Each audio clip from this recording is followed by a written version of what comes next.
அந்த இறைநிலையை அடைவதற்கு நீங்கள் ஏதாவது வெளி தோற்றத்தில் உங்களை ஏதாவது மாற்றிக்கணுமா, வெளி அடையாளங்கள் ஏதாவது தேவைப்படுதான்னு கேட்டிங்கன்னா எதுவுமே தேவைப்படாது. அதற்கும் இதற்கும் எந்த சம்பந்தமுமே இல்லை. அதாவது வெளி தோற்றத்தில் நீங்கள் எதையாவது மாற்றிக்கொண்டு நான் இறைநிலை அடைஞ்சிட்டேன் அப்படின்னு சொல்லிக்கொள்வது இது கிடையாது.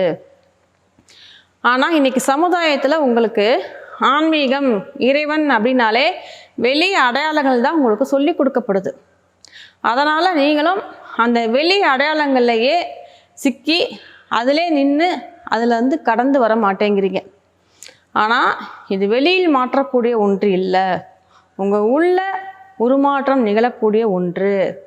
உங்களுடைய உள்நிலை எப்படி இருக்கணும் அப்படின்னு கேட்டிங்கன்னா, எண்ணங்களே இல்லாத நிலை, மனம் அமைதி அடைந்த நிலை, அறிவை உங்களுக்கு தேவைக்கேற்ப பயன்படுத்தக்கூடிய நிலை. ஆணவம் அப்படிங்கிறது அந்த ஆணவமே ஒரு துளி கூட இல்லாத நிலை.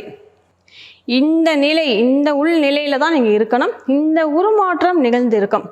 இப்போ சொல்லுங்கள், இந்த உருமாற்றத்திற்கும் வெளி அடையாளங்களுக்கும் ஏதாவது சம்பந்தம் இருக்குதா சொல்லுங்கள்? இதெல்லாமே உள்ள மாறக்கூடிய ஒன்று. இதற்கும் அதற்கும் சம்பந்தமே இல்லை.